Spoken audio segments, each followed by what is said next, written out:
En nombre de Dios y la Patria se abre la sesión. Señor secretario.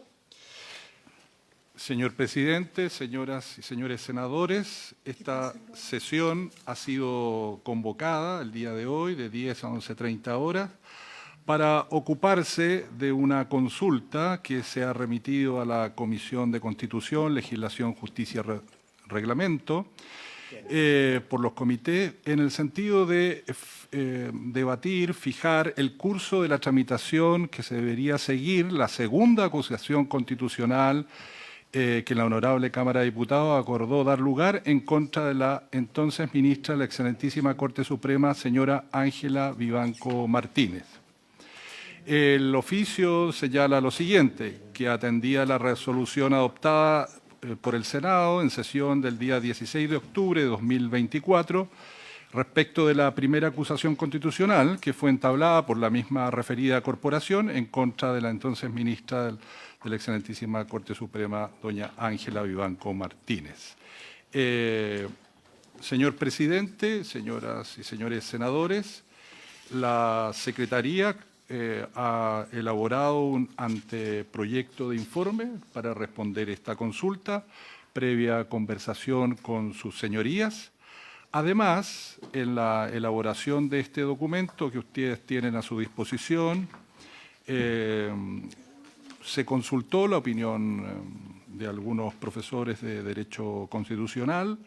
En particular, a la fecha de este documento se recibieron observaciones de la profesora doña Marisol Peña, que nos acompaña el día de hoy y que agradezco especialmente la deferencia que tuvo de hacernos llegar el día de ayer. Esas observaciones han sido incorporadas en el texto en cuestión para que ustedes la tengan a su disposición. Además, hago presente que el honorable senador señor Huenchumilla también hizo llegar un documento que sirvió para hacer un ajuste en la conclusión final de este texto. Se les va a repartir a continuación. La parte final aparece la proposición y esa proposición, en la última hoja, está la sugerencia que nos hace el senador señor Huenchumilla. Nos acompaña también en esta sesión el profesor don Patricio Zapata, que también agradezco su presencia en la sesión de hoy día, don Patricio, porque el día viernes le remitimos la invitación formal, le mandamos una primera versión hace unos minutos, dado que este documento que ustedes tienen a su disposición terminó de construirse entre ayer en la noche y hoy día en la mañana, lo ha recibido. Y, presidente, paso al fondo del documento. El documento da cuenta, en primer lugar, de los antecedentes que rodean a este proceso constitucional. Me estoy refiriendo al informe. Se hace un primer resumen. Un segundo, secretario, para todos los colegas, el seguimiento. Vamos a seguir este documento que son los borradores que hemos trabajado y ya que están conectados, agradecerle a los profesores que están en Zoom, por favor escuchar la argumentación. Nosotros hemos estado recogiendo información, hemos estado construyendo un documento que es lo que nos mandató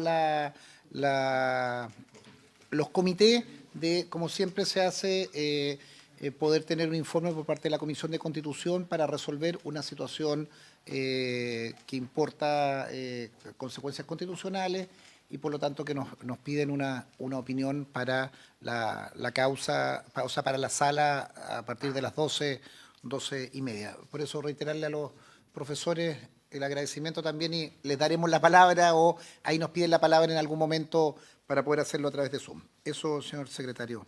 Continuamos. Continúo muy brevemente, señor presidente, para que se ubiquen en la geografía del documento. En la primera parte están los antecedentes de hecho que han rodeado este proceso de acusación constitucional, cómo procedió la Cámara, cómo procedió el Senado, las resoluciones que se tomaron y al final de estos antecedentes de hecho, básicamente la solicitud que nos formulan los comités para que tratemos esta situación inédita en que el Senado debe pronunciarse sobre 2 acusaciones constitucionales respecto a una misma persona por la misma causal. Después se hace una enumeración de las normas de derecho interno y también hay una referencia a disposiciones de tratados internacionales que obligan a Chile y que son atingentes a la consideración de este asunto. Tanto las normas de la Constitución, lo que se refiere al artículo 52 y 53, que se aplican en los procesos de acusaciones constitucionales, y también algunas disposiciones vinculadas con los derechos y garantías de los ciudadanos. Por último, en los antecedentes jurídicos se invoca también una disposición del Pacto Internacional de Derechos Civiles y Políticos de las Naciones Unidas, que estatuye ciertas garantías que se vinculan con esta materia. Después hay una parte de esta sección que son las consideraciones que una comisión como esta podría hacer en relación con la cuestión planteada, una serie de distinciones. Y finalmente están las conclusiones, están en la página 8 del texto comparado, que son las conclusiones a las que se puede llegar a partir de los antecedentes tanto de hecho como de derecho que se han reunido. En la última página, en la página número 9, está la proposición final que hace la comisión a los comités y en particular a la mesa de la corporación respecto de cómo debieran proceder. Si le parece, presidente, a lo mejor para fines de ilustrar, a lo mejor podría, si usted así lo autoriza, leer las conclusiones del informe y ustedes señalarme si están conformes con ellas o no y darle la palabra a los profesores invitados. Correcto, Rodrigo. Hagamos las conclusiones y abramos un poco la discusión sobre esas conclusiones, teniendo en consideración que el resto son las consideraciones que se han tenido a la vista y que son de público conocimiento. Rodrigo. Correcto. Ya, procedo entonces a leer las conclusiones. Página 8 del documento que ustedes tienen a su disposición. Teniendo a la vista los antecedentes de hecho y de derecho que se han descrito previamente, esta comisión concluye lo siguiente. Número 1. Que el Senado se encuentra en una situación inédita, pues debe resolver sucesivamente 2 acusaciones constitucionales contra una magistrada del máximo tribunal y por el mismo ilícito constitucional que establece nuestra ley fundamental. 2. Que en virtud de lo que dispone el referido número 1 del inciso primero del artículo 53 de la Constitución Política, el Senado está obligado a pronunciarse acerca de las acusaciones constitucionales que entable la Cámara de Diputados con arreglo al artículo 52 de la Constitución Política de la República. 3. Que en este caso el Senado ya resolvió en el estudio de la primera acusación constitucional declarar culpable por notable abandono de deberes a la exmagistrada señora Ángela Vivanco Martínez, razón por la cual actualmente se encuentra destituida de su cargo e inhabilitada para desempeñar cualquier función pública, sea o no de elección popular, por el término de 5 años. 4. Que contra esta resolución no cabe recurso constitucional o legal alguno que pueda revertir tal situación, dado que en el ámbito nacional el Congreso Nacional ejerce atribuciones exclusivas y es el máximo intérprete del sentido y alcance de las causales que permiten destituir a una autoridad conforme lo prescribe el número 2 del artículo 52 de la Constitución Política. En quinto lugar, que en el evento de que se presente contra una misma persona una acusación constitucional que se funda en la misma causal constitucional, en los mismos hechos, desde el momento en que se acoja la primera, la segunda carece de objeto y sería contrario al derecho público chileno y al derecho internacional volver a sancionarla, dado que no corresponde castigar 2 veces a una misma persona por el mismo ilícito constitucional. 6. Repetir nuevamente todo el procedimiento, si concurren las condiciones ya indicadas, sería además inconducente, toda vez que no alteraría en nada el efecto de la primera acusación, no añadiría nuevas sanciones al acusado, ni existiría la posibilidad de revertir el acuerdo ya adoptado por esta corporación. 7. Por otra parte, y a mayor abundamiento, si aún se discrepa de las razones antes dichas, cabe recordar que una autoridad que ha sido destituida por una acusación constitucional previa, como sucede en este caso, no reúne un presupuesto procesal constitucional esencial para seguir adelante con esta acusación. En otras palabras, no puede ser destituido nuevamente en un cargo que ya no ejerce porque fue removido previamente por esta misma corporación. En los términos precedentemente expuestos, vuestra Comisión de Constitución, Legislación, Justicia y Reglamento tiene el honor de absolveros la consulta formulada en el sentido de que la Sala del Senado debe rechazar esta segunda acusación constitucional, dado que es inadmisible por carecer de objeto, y ordenar su archivo por las razones antes numeradas. Eso, señor presidente, en síntesis, el planteamiento que se podría hacer, si así ustedes lo determinan, a la mesa de la corporación y a los comités, para que ustedes vean en la sala del Senado si estiman atendibles estas consideraciones y que pueden ilustrar la decisión final que ustedes adopten en esta materia. Gracias, señor presidente. Gracias, secretario. Le ofrezco la palabra a los profesores que nos acompañan. Ciudad Marisol, tiene la palabra. Muchas gracias, señor presidente. Por su intermedio, saludo respetuosamente a las señoras y señores senadores que integran esta comisión, al señor secretario y, por cierto, a mi colega, don Patricio Zapata, por quien tengo gran afecto y respeto intelectual. Me alegro mucho de estar esta mañana virtualmente compartiendo esta sesión con él. Señor presidente, he examinado detenidamente los borradores a esta altura que me ha hecho llegar el secretario de la comisión, don Rodrigo Pineda, y desde luego mi primera apreciación es que considero profundamente acertado el enfoque que se le da. Pero quisiera agregar algunas razones de fundamento y una cierta discrepancia en la bajada, es decir, en la conclusión, según lo que se consigna en el cuarto borrador que he recibido poco antes de iniciarse esta sesión por WhatsApp de parte de don Rodrigo Pineda. En primer lugar, me parece a mí que hay que ser muy estricto con lo que dispone la Constitución en el artículo 53, número 1, inciso segundo, en el sentido de que al Senado le corresponde resolver sobre acusaciones constitucionales declaradas previamente admisibles por la Cámara como jurado y se limitará, ese es el concepto que usa la Constitución, se limitará a declarar si el acusado es o no culpable del delito, infracción o abuso de poder que se le imputa. En consecuencia, un primer obstáculo que podría tener el Senado en el caso particular que se ha presentado de la señora Ángela Vivanco, ya destituida en virtud de una acusación constitucional previa, es que el Senado está limitado a declarar si es culpable o inocente en esta segunda oportunidad, en esta segunda acusación. Pero ¿cómo matizamos esa limitación? Con la primera parte de la disposición que he leído. El Senado resolverá como jurado. Sucede, señor presidente, señoras y señores senadores, que la doctrina y también la jurisprudencia de la Corte Interamericana de Derechos Humanos está conteste en que resolver como jurado es una garantía para el imputado, en este caso para el acusado.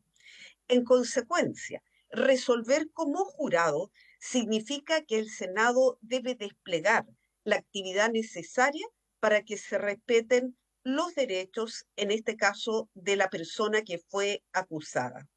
¿Y qué duda cabe, como lo consigna muy bien el informe elaborado por don Rodrigo Pineda, qué duda cabe que la señora Vivanco Martínez está beneficiada como toda persona que es acusada de un ilícito de cualquier naturaleza, penal, infraccional, en este caso constitucional, está beneficiada por el non bis in idem, o como se denomina en el informe que el secretario ha tenido a bien resumir, la prohibición de doble punición.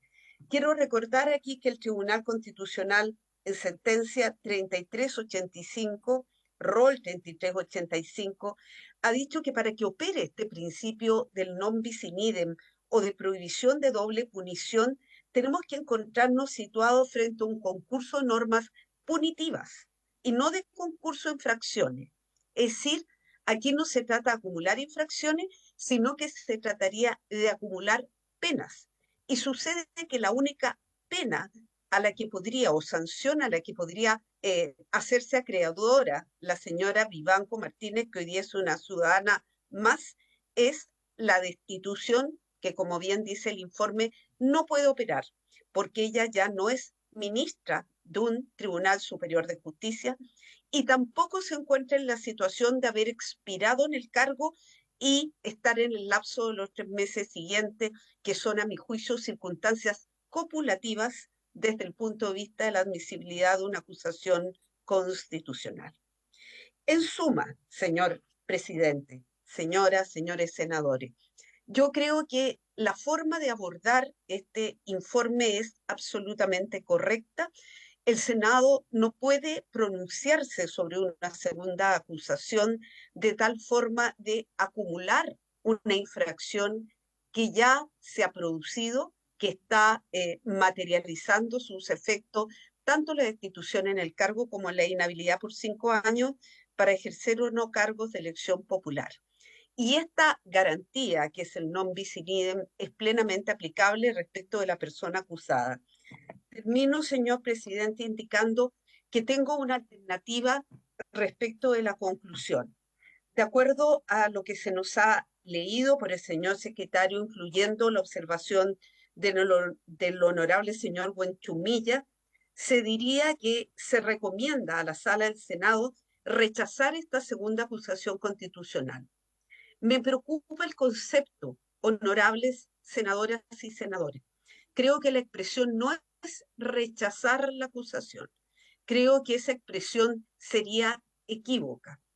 La alternativa no es aceptar o rechazar una acusación, sino que más bien propongo que lo que el Senado debe hacer es dejar constancia que resulta improcedente pronunciarse en los términos mandatados por el artículo 53, número 1, inciso segundo de la Constitución, por lo que debe disponerse el archivo de los antecedentes. No sé si he hablado muy rápido, lo puedo mandar esta redacción por correo electrónico también, pero me parece que esta redacción es más acorde a el análisis efectuado en el sentido de que esta segunda acusación constitucional adolece de un problema de procesabilidad. En consecuencia, no puede hablarse de rechazo de la acusación, ni menos de declararla inadmisible, porque la admisibilidad de una acusación es una competencia privativa y exclusiva de la Honorable Cámara de Diputados. Señor presidente, señoras senadores, es lo que podría aportar al excelente informe que he tenido a bien revisar y quedo, por supuesto, a disposición después de mi colega Patricio Zapata para las preguntas que ustedes puedan formular. Gracias. Gracias, profesora. Claro y preciso. Le agradezco que sobre todo nos pronunciemos sobre el texto, sobre lo que se ha ido construyendo. Acá quiero también consignar que por una petición que formulamos, incorporamos también en esta discusión, no siendo integrante de la titular de la comisión, al señor Buenchumilla y a su equipo, toda vez que ese comité no estaba incorporado y además Francisco ha sido presidente de esta comisión en varias oportunidades. Quisimos invitarlo también al menos bajo esos parámetros y nos ha hecho llegar algunas opiniones a la Secretaría. Si les parece, le doy la palabra al profesor Zapata y luego discutimos en la comisión. Tiene la palabra. Muchas gracias, señor presidente. Buenos días a todos los miembros de la Comisión de Constitución del Honorable Senado. Estimada Marisol, voy a ser muy breve.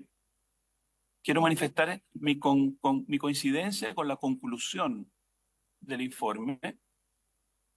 Creo que es muy importante que el Senado justifique en forma exhaustiva y completa la decisión que va a tomar, porque en verdad la Constitución asume que el Senado no tiene discreción para decidir qué es lo que hace ante una acusación aprobada por la Cámara, como lo recordaba la profesora Peña. En principio, tiene dos opciones: acoger la acusación, declarando culpable a la persona acusada, o rechazarla. Pero yo comparto que detrás de esa primera impresión, aquí estamos ante una falta de objeto y una falta de fin evidentes. Yo comparto la conclusión.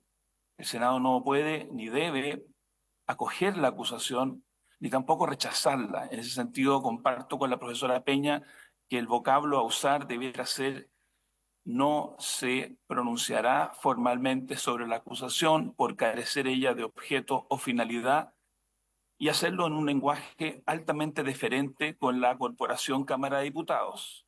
Altamente deferente, de manera que quede claro que no implica esta resolución del En eso Senado un tenemos algunas dudas. desconocimiento.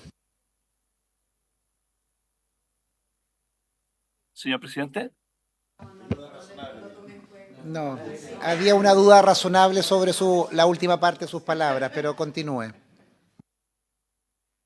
Perdón. Yo sí, señor presidente, quisiera sugerir que se dejara en claro en el informe que la acusación constitucional, aunque pueda tener algunas similitudes con la aplicación de sanciones, no es una pena. La acusación constitucional no aplica penas. Esto es importante porque, como es sabido, hay personas que han sido objeto de acusación constitucional que acuden ante la Corte Interamericana y piden que se aplique a este procedimiento todo el conjunto de garantías existentes cuando se aplica la pena penal. Claramente, si ese es el estándar, hay un problema, porque ni la Cámara de Diputados ni el Senado cumplen con las condiciones de independencia e imparcialidad que corresponden en el caso de una auténtica pena penal. Entonces, a mí me parece que el argumento de la doble punición es un argumento que debe ser manejado con cuidado. Puede ser mayor abundamiento, pero me gustaría que el informe dejara en claro que la aplicación de la destitución no es una pena penal. Más allá de la confusión en que incurre el texto constitucional, en que sigue aludiendo a los delitos en que se hubiera incurrido, pero la doctrina está conteste en que la destitución no es una pena penal. No podría hacerlo, entre otras muchas razones, no solo porque el órgano que la determina no es un tribunal de justicia, sino que no podría hacerlo porque, si uno observa la forma en que está construida la sanción, ella no tiene proporción con la falta. Es destitución y 5 años de inhabilidad.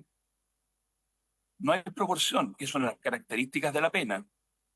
Entonces, señor presidente, mi única recomendación, mi único consejo, es que se diga en el informe, sin perjuicio de no ser la sanción una pena penal, cabe aplicar por analogía la garantía de la doble punición, pero dejando en claro que no es una pena penal.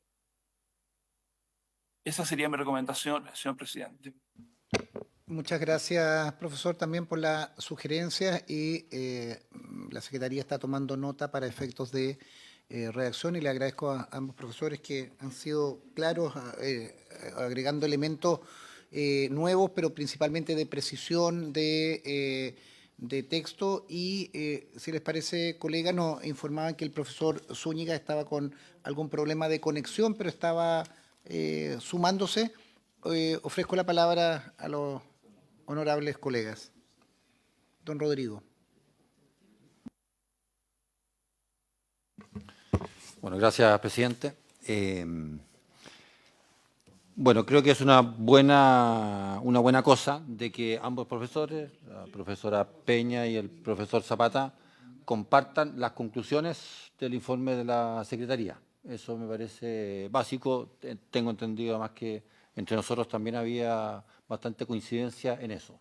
Me parece también que las prevenciones que ambos hacen son completamente atingentes, y yo, por lo menos, presidente, soy partidario de adoptarlas y que la Secretaría vea la manera de redactarlas. Es decir, que no se hable de rechazar, como decía la profesora Peña, no es lo que corresponde, sino que aquí simplemente no hay objeto, no nos pronunciamos porque no corresponde, dado y ya está bien construida toda la argumentación. Y también me parece sumamente relevante esta última sugerencia que hace el profesor Zapata, en el sentido de aclarar de que si bien esto es una sanción, no es una pena penal, porque efectivamente esto no es un tribunal de justicia propiamente tal, tiene otras características, efectivamente no hay una proporcionalidad de pena, no va por ahí la sanción que el Congreso o que este Senado finalmente adopta. Así que yo comparto, estoy conteste con ambas sugerencias de los profesores y creo que tomándolas así, más todo lo que ya tiene redactado la Secretaría, podríamos hacer un muy buen informe a la sala. Gracias. A la mesa, perdón, a la mesa. Senadora Pascual. Gracias, presidente. Saludar a todos los senadores, senadoras, la Secretaría y, por cierto, también a nuestros invitados por Zoom, que nos acompañan, digamos, como expertos constitucionalistas, Francisco Zapata y, por supuesto, quien fuera también parte del Tribunal Constitucional, doña Marisol Peña. Yo quiero dos cosas. Primero, estar de acuerdo con las sugerencias que se hacen por parte de nuestros dos invitados en materia de pulir, por así decirlo, las conclusiones a las cuales hemos estado llegando con este informe. Por cierto, también agradecer y felicitar el trabajo de la Secretaría, creo que ha sido muy importante lo que ha hecho. Sin embargo, quiero solo comentar, y lo digo porque entiendo absolutamente en el plano que estamos, así que no voy a pedir un cambio en el documento, pero sí como una especie de historia de la ley, como que quede, digamos, en cuenta como historia fidedigna, que al decir el informe por la misma causal, solo la precisión de que la única causal por la cual se puede acusar a un magistrado es por notable abandono de deberes, diferencia de las acusaciones hacia el Ejecutivo, por ejemplo, o algún integrante de un Ejecutivo. Y cuando habla en el punto 5 de la conclusión y se refiere a los mismos hechos, yo pudiera coincidir en que a lo mejor los hechos son como de una naturaleza similar, mas no son idénticos. Y quiero hacer esta distinción porque el tercer y cuarto capítulo son hechos idénticos a la primera acusación. Pero el primer y segundo capítulo de esta segunda acusación son hechos, insisto, como a lo mejor de naturaleza parecida, pero no son los mismos, porque se refieren a causas distintas, intervención en causas distintas en el caso del primer capítulo, ¿no? Y en el caso del segundo capítulo, en la interferencia en nombramientos de personas distintas en la propia Corte, inclusive. Por eso insisto, yo con esto no quiero generar, porque obviamente es improcedente, digamos, pero solo quiero para que quede estricto rigor que hay una similitud, más no es idéntica, nada más. Eso, presidente. Claudia, pero solo para darle la palabra a Pedro, lo consignas en la historia de la discusión, más no en la modificación del... Perfecto. Yo creo que es importante también que lo suscribimos, porque son efectivos esos... Permite, presidente, como soy la única no abogada en la mesa, pero como dirían ustedes, a mayor abundamiento eran más de abundamiento, ¿no? Pedro Araya. Gracias, presidente, por su intermedio, saludar a los profesores que nos acompañan y, bueno, primero destacar el trabajo de la Secretaría por el muy buen informe que se realizó. Del primer borrador y hice algunas observaciones que están bastante bien recogidas. Sí tengo las mismas dudas que plantean los profesores, porque no tengo muy claro si la recomendación debiera ser rechazar esta segunda acusación, debiera ser probablemente lo más procedente ordenar directamente el archivo. Entonces habría que buscar alguna fórmula. Y también tengo la misma aprensión de la senadora Pascual, porque cuando uno mira las dos acusaciones, no son los hechos similares, no son los hechos idénticos, son similares. De hecho, la segunda acusación que llegó se extiende un poco más, aun cuando, por decirlo así, la matriz del hecho es el mismo, que es la filtración de los audios de Hermosilla, pero en la segunda acusación se añaden una serie de hechos que no consideró la primera acusación. Entonces, por eso yo no sé si la expresión correcta ahí serían los mismos hechos. Tengo esa misma duda. Pero el resto, con las mismas circunstancias, sí, porque circunstancias, en vez de hecho que fuera, y las mismas circunstancias. Y con la aclaración. Exactamente. Y que es la historia, la discusión que se planteó el tema, que en el fondo la matriz del hecho, el 5. que la matriz del hecho era el mismo, que en el fondo las mismas circunstancias. En vez de mismo hecho, mismas circunstancias. Y que en el fondo que la historia que en el fondo las dos acusaciones parten de la misma matriz, que es la filtración del teléfono de Hermosilla, los WhatsApp que tiene con la ministra de Banco, pero en la segunda acusación hay un mayor desarrollo de los hechos, que o sea, en el fondo incluyeron más WhatsApp de la que tiene la primera. Eso. Y lo segundo, lo que decía, tengo mi duda de cómo cerrar, porque efectivamente no es un rechazo propiamente tal. Y como muy bien lo manifestaron los dos profesores, el Senado está puesto, en el fondo tiene dos posibilidades, o absuelve o condena. Entonces hay que buscar ahí alguna fórmula que permita establecer que no hay propiamente tal una absolución, ni tampoco es una condena, sino que simplemente el Senado la desestimó por improcedente la acusación. Que eso podría ser una forma muy procedente, y ahí sigue con lo que planteó Pancho de por carecer de objetos y según se desarrolló. Eso presento. Muchas gracias, senador. Senadora Evans-Bergen.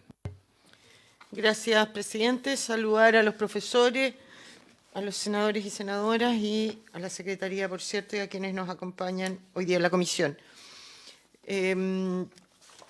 Felicitar también a la Secretaría por el informe. Estoy 100% de acuerdo con ese informe. Acojo las observaciones hechas por los profesores. Efectivamente, acá no se debe rechazar la segunda acusación, sino que hay que no verla por la frase o por carecer de objeto, o la frase que podamos poner que debiera ser además la propuesta a la sala. Yo sí creo que son los mismos hechos, no tengo problema, yo los leí, los separé, hice un paralelo. Sí, puede uno estar más desarrollado que otro, pero son los mismos hechos y a mayor abundamiento en la eventualidad de que no todos pensáramos eso, ¿no es cierto?, está la conclusión número 7 del informe de la Secretaría, en el sentido de que si se discrepara por las razones antes dichas, cabe recordar, dice el número 7, que una autoridad que ha sido destituida por una acusación constitucional previa, como sucede en este caso, no reúne un presupuesto procesal constitucional esencial para seguir adelante con esta segunda acusación. Entonces, no resulta del todo esencial que no estemos de acuerdo de si son o no son los mismos hechos, porque aunque no lo fueran, vuelvo a decir, yo creo que sí son, unos más desarrollados que otros, pero son los mismos hechos. Pero aunque no estuviéramos de acuerdo y aunque no fueran los mismos hechos, igualmente no se podría seguir adelante con esta acusación por carecer de objeto, por no poder eventualmente, aunque uno está de acuerdo con la acusación, acogerla, porque no tendría un fin, como decía el profesor Zapata, y como dice el informe, carece de objeto. Estoy de acuerdo, presidente, y no haré más cuestión de cómo resolvamos acoger las observaciones hechas por los profesores. Gracias. Gracias, colegas. Suscribo la discusión, creo que están en la misma línea. Yo le pediría al secretario, que veo que ha tomado nota, que pudiéramos hacer la redacción final y plantear al presidente de la corporación con su equipo la situación del informe, hacerle llegar el informe antes para que el presidente haga la propuesta a la sala. Recordar a quienes siguen esta discusión, a nosotros los comités nos mandataron, y ahí me ayuda Luz o quienes intervinieron en la reunión el día miércoles pasado, que la Comisión de Constitución elaborara un informe sobre la constitucionalidad de estos antecedentes. A grandes rasgos, esa es la petición, y como siempre, y lo digo acá como presidente de la comisión, agradecer extremadamente a Rodrigo y a su equipo, porque esto se trabajó desde el jueves, viernes, sábado, domingo, hasta hoy día, con distintos textos, no solo con los equipos y con la capacidad de ustedes, sino también articulando a los profesores lo que nosotros mismos hacíamos llegar o sugerir o enmendar, y creo que hay un texto que con la última redacción o afinamiento que ustedes tienen es elemento suficiente para que la Secretaría, para que la mesa, y en esto también es importante en el procedimiento, es la mesa, es el presidente de la corporación quien, habida y consideración los antecedentes que se han elaborado por la comisión, tendrá que hacer la propuesta y ahí ayudar que sea una propuesta que nosotros también debiéramos socializar en lo que queda de aquí al tiempo de la sala con nuestras bancadas para efectos de explicar y ya hacer circular el informe definitivo.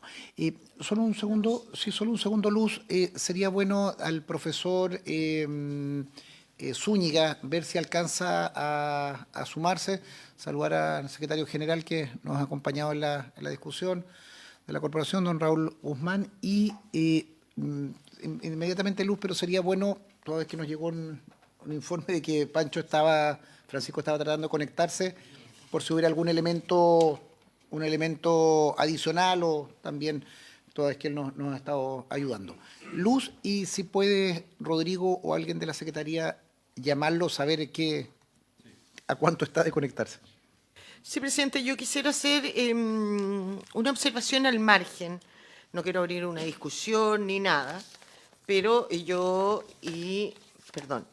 la senadora Pascual y yo en esta comisión formamos parte de los comités. Y yo quisiera hacer un punto al margen. El acuerdo del comité fue pedir un informe a la Secretaría de la Comisión de Constitución, no a Constitución. Llegó un oficio diciendo que a la Comisión de Constitución, yo estuve presente y eso nunca se acordó. No vaya a ser más objeto y por eso a mí me parece que es importante destacar que el informe, para evitar cualquier problema en la sala, el informe fue hecho por la Secretaría y lo ratificamos como comisión, como dice la Claudia, a mayor abundamiento. Pero para que cumplamos cabalmente con lo que acordaron los comités. Claridad siempre ayuda.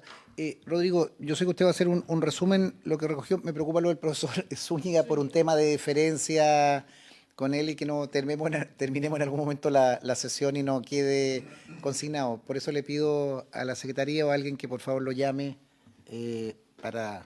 o lo damos por excusado, no tengo inconveniente, pero por deferencia al profesor.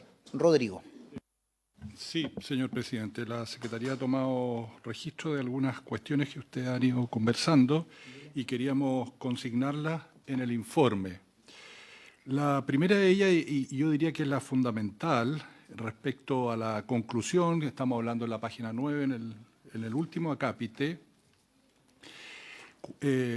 la idea que entiende la Secretaría es que es cambiar esta expresión, debe rechazar esta segunda acusación constitucional, dado que será admisible por carecer de objeto, por una que dijera así. En los términos precedentemente expuestos, vuestra Comisión de Constitución, Legislación, Justicia y Reglamento tiene el honor de absolver la consulta formulada en el sentido de que la Sala del Senado debe declarar improcedente esta segunda acusación por carecer de objeto y finalidad. Eso recogiendo una observación que hizo la profesora Marisol Peña y que fue consignada también, entiende la Secretaría, por el profesor Zapata. Esa sería la primera enmienda. La segunda cuestión que tenemos que revisar y volver a lo mejor a destacarlo en el informe, una sugerencia que hizo el profesor señor Zapata, de decir que rigen estas garantías, podríamos denominarlo así, de un debido proceso, pero eso tengo que verlo este segundo punto, que dice, sin perjuicio de no ser una pena penal, que es una cuestión que el profesor Zapata planteó respecto de la naturaleza de estas sanciones que impone estas corporaciones. Y la tercera, con todos los antecedentes, tanto que hizo presente la senadora señora Pascual y las precisiones que hizo la senadora señora Ebesperger, en el punto quinto, cambiar la expresión los mismos hechos por las mismas circunstancias, entendiendo que en ambas acusaciones, y nosotros hicimos el registro de eso, tenemos el comparado, el abogado ayudante estuvo trabajando, son capítulos. Esos capítulos se fundan en hechos y esos hechos son similares y como su señoría han detectado, porque ustedes la leyeron, en la segunda, compartiendo la hipótesis de la similitud de los hechos, los elementos que configuran esos hechos, en algunos casos se dan más antecedentes, más hipótesis de esto. Entiende la Secretaría que en esa lectura no habría dificultad si cambiáramos la expresión hechos por circunstancias. No sé si les parece a su señoría esas tres observaciones a la luz de lo que ustedes han escuchado de los profesores y del debate que han tenido entre ustedes. porque efectivamente la mesa del Senado tiene que recibir esta opinión y ponderarla y someterla a la consideración de los demás senadores. Gracias, Rodrigo. Veo que tiene la mano levantada la profesora Peña y Patricio también. Le ofrezco la palabra en ese mismo orden. Gracias, señor presidente. Por favor, con toda confianza, me interrumpe si se logra conectar el profesor Francisco Zúñiga, porque entiendo que ustedes tendrían todo el derecho a escucharlo también. Brevemente, sobre el punto quinto de la conclusión. He escuchado atentamente la observación de la señora Pascual y también lo que ha replicado la senadora Ebesperger. Y me parece que ahí podría haber un problema de entendimiento, toda vez que el non bis in idem, como expliqué en mi breve exposición, tiene que ver con el impedimento de una doble punición, no con el impedimento de juzgar dos veces un mismo hecho. Quiero ser clara en esto. Entonces, si tiene que ver con el impedimento de una doble punición y habida consideración a que entiendo que las distintas facciones políticas representadas en el Congreso Nacional tienen apreciaciones divergentes acerca de si en la primera acusación los hechos coinciden exactamente con aquellos 4 que se contienen en el nivel acusatorio segundo, propondría que en el punto quinto, para que pudiera zanjarse cualquier duda, se dijera que en el evento que se presente contra una misma persona una acusación constitucional que ya ha sido resuelta y está produciendo sus efectos. Porque cuando ustedes dicen que algo carece de objeto procesalmente, significa que se ha satisfecho la pretensión procesal. Esto es, la persona está destituida. No es lo mismo el objeto procesalmente hablando que la causa de pedir. Perdonen que entre este tecnicismo, pero la causa de pedir tiene que ver con los fundamentos. Y si ustedes dijeran que no coincide la causa de pedir, ahí sí tendrían que entrar a hurgar si los hechos coinciden o no. En cambio, termino diciendo y reiterando que si ustedes tienen consenso en que carece de objeto, es preferible, para evitar cualquier confusión, decir que la acusación primera ya ha sido resuelta y está produciendo sus efectos. Eso es lo que quería precisar, señor presidente, señoras, señores senadores. Gracias. Muchas gracias, profesora. Compartimos, claro, perdió oportunidad la presentación. Profesor Zapata.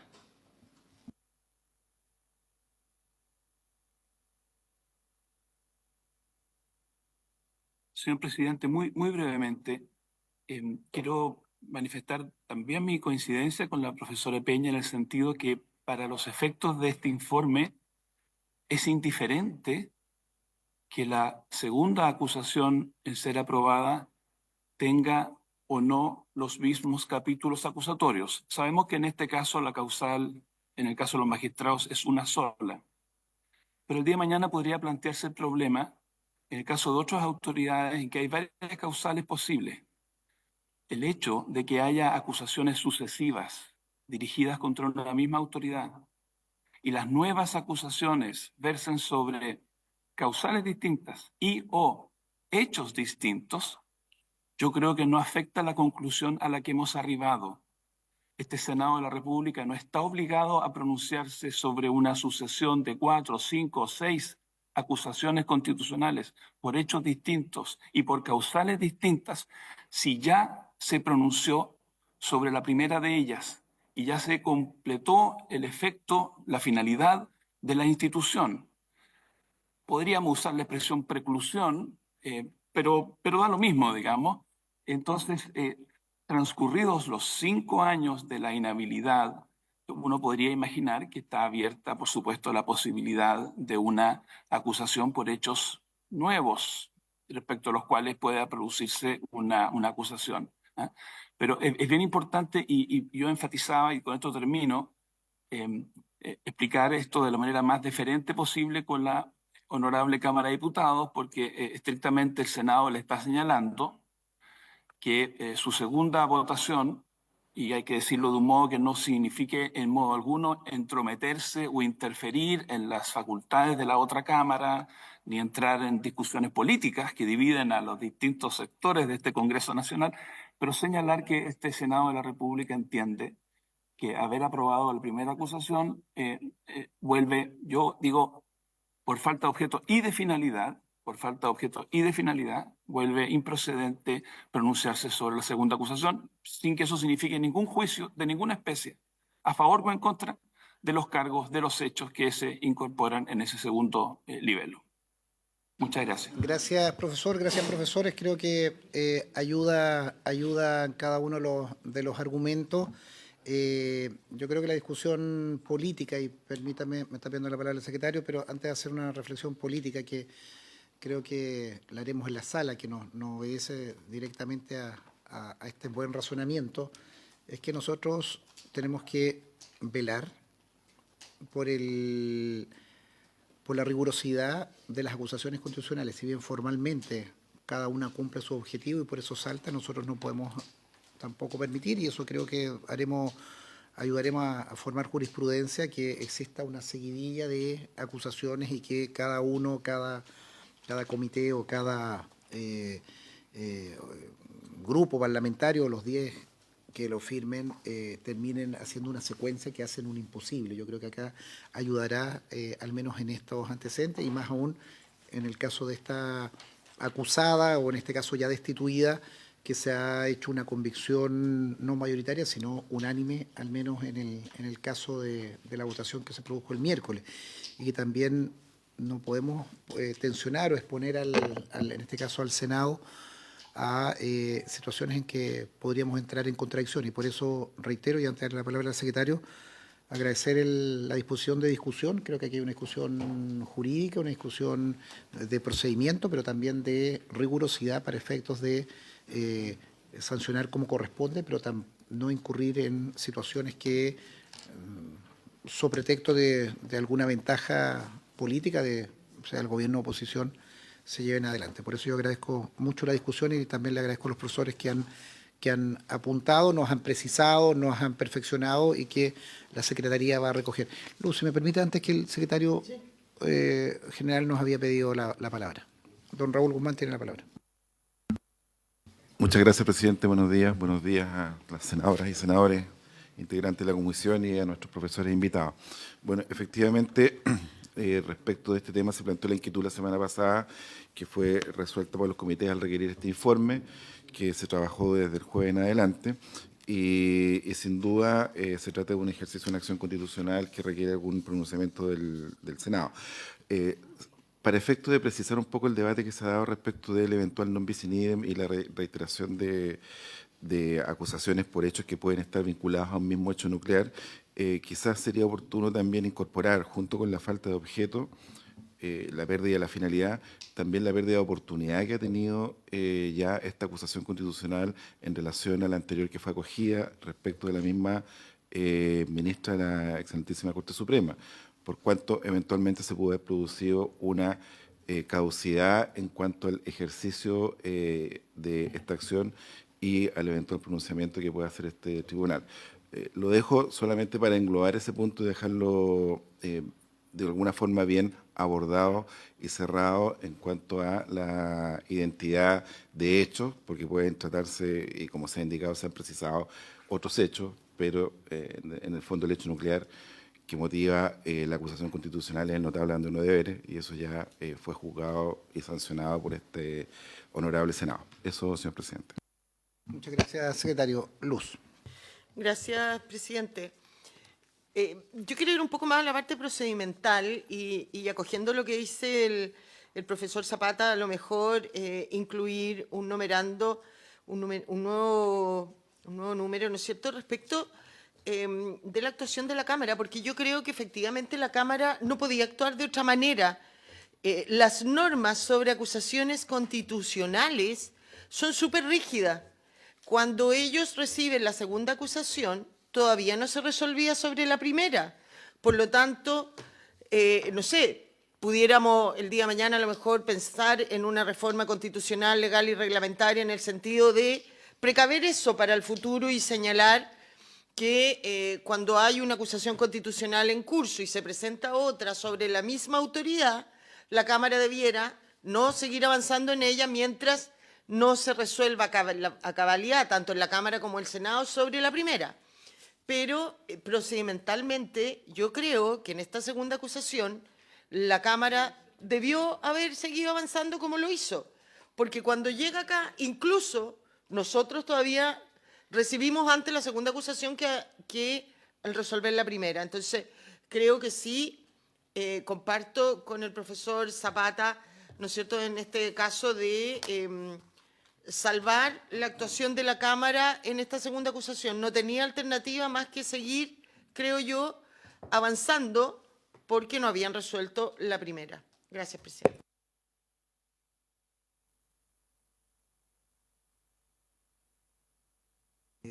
Secretario, y vamos a ir poniendo término a la sesión. Gracias, señor presidente. No, don Raúl, perdón.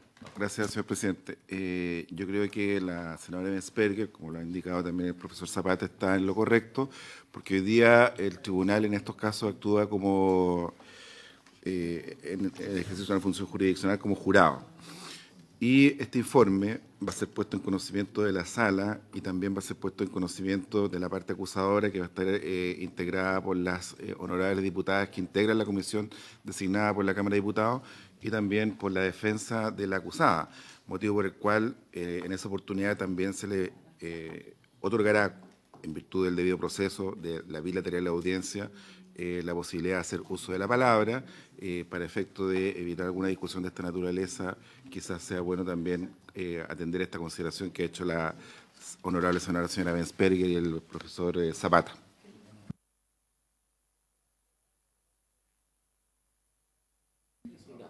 Perdón, pero secretario, que independiente de eso, ese no es el tema que a nosotros nos convocaron. Yo lo que le pediría que eso quede en la discusión de la mesa respecto al procedimiento. A nosotros se nos requirió el informe jurídico sobre la procedencia o improcedencia de la acusación. Creo que aquí estamos con Teste, el secretario que nos ayude en la redacción. Estamos todos de acuerdo en al menos en esos 3 puntos y reiterar e insistir en el agradecimiento a los profesores de cómo lo vamos a redactar, consignar la mayor cantidad de elementos para precisar y respecto al procedimiento de la sala, yo creo que eso no es competencia nuestra de esta comisión, nos fuimos convocados para esos efectos y ahí tienen que estar los comités y la mesa viendo el planteamiento. Señor secretario, si no hay más antecedentes. Sí, muy breve, para reiterar y dar perfecta claridad a este punto. Entonces se cambiaría en la conclusión final, página 9, esta frase que dice: debe rechazar esta segunda acusación constitucional debe declarar improcedente esta segunda acusación por carecer de objeto y finalidad, ¿ya? Y ordenar su archivo, ¿ya? Como criterio. ¿Improcedente o no pronunciarse? Inadmisible. Yo tengo registrado.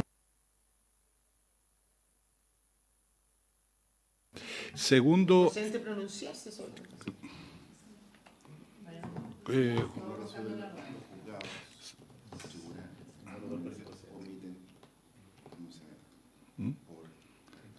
omiten pronunciamiento.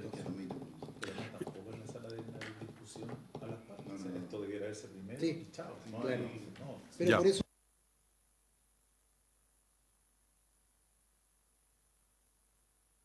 Rodrigo, continúa. Segunda cuestión, en el punto 5 se pidió una precisión y entiende la Secretaría que hay acuerdo en el sentido de agregar una frase. Dice que en el evento de que se presente contra una misma persona una acusación que ya ha sido resuelta y está produciendo sus efectos, y continuar como sigue, con la referencia a la misma causal constitucional, y a la misma circunstancia.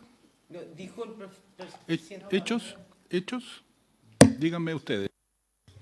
Lo que yo entendí del profesor Zapata es que, y que yo comparto, es que no podríamos pronunciarnos por una segunda o tercera acusación, aun cuando los hechos y la causal, en caso de que no sea un ministro, que sea una autoridad, sean diversos, porque ya no hay finalidad, no puedes acoger esa segunda acusación constitucional y que le vas a sumar 5 años más a los 5 años. Eso es lo que yo entendí. Se mantendría esa referencia. Y lo tercero que agregaríamos es esta precisión de que sin perjuicio de no ser una pena penal, sí debe, la idea que está contenida aquí debe respetarse el debido proceso. La naturaleza de la sanción. Perfecto. Creo que hay acuerdo, se acuerda las correcciones que va a hacer el secretario en la observación. Don Rodrigo. Solo por si a la senadora Pascual y a la senadora Emmensberger les parece relevante. El encargo fue, que lo estábamos comentando recién con la Claudia, el encargo aparentemente no fue a la comisión, sino que fue a la secretaría. Sí, así es. Entonces, quizás hay que modificar, si es que le parece importante, el último dice, en los términos precedentemente expuestos, en vez, dice, la Secretaría de la Comisión de Constitución, habiendo escuchado, y puedo decir, habiendo escuchado el parecer de los senadores integrantes de la comisión y de los profesores Marisol Peña y Patricio Zapata, evacúan, bla, bla, bla, bla. Entonces, Lo que pasa es que acá el oficio de... si es que le parece... Está bien, Rodrigo, y se agradece tu planteamiento. Lo que ocurre es que en el oficio del 17 se acordó dar lugar, lo anterior atendía la resolución adoptada por el Senado en la sesión respecto de la primera suposición que fuera entablada por... Dice, tengo el honor de comunicar a UCIA que los comités parlamentarios, en reunión celebrada el día de ayer, acordaron consultar la opinión de la Comisión de Constitución y Reglamento de su digna presencia respecto al curso de tramitación. Ese no fue el acuerdo del comité.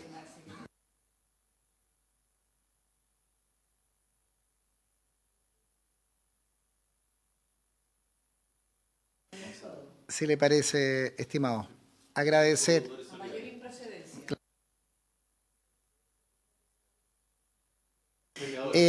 Gracias a los profesores, gracias a la profesora Peña, al profesor Zapata. Excusamos al profesor Zúñiga, que tuvo, parece que inconveniente de poder conectarse. También reiterar a la Secretaría y a su equipo por el arduo trabajo. Y lo que les pediría, que habiendo pleno acuerdo y una muy buena discusión, le pediría especialmente a quienes forman parte del comité, de los comités y los equipos de la Secretaría y de la mesa, que tengamos la forma y el procedimiento más adecuado para un documento en el cual creo que estamos contestes y hay que hacer de la mejor manera la discusión para resguardar los derechos y también cumplir cabalmente con las normas que nos impone la Constitución. Si no hay más temas pendientes, pero sobre lo mismo. Sobre lo mismo, es que me quedó una duda con la última frase del secretario. Porque también lo que yo le entendía al profesor Zapata era que resultaba importantísimo resaltar que esto no es una pena penal, ¿ya? Pero usted lo puso ahí como que a pesar de que no era una pena penal, me sonaba débil eso, había que respetar el debido proceso. Claro que siempre debemos respetar el debido proceso, pero hay que dejar claro que no es una pena penal. La frase, a pesar de que no es una pena penal, me suena como muy débil.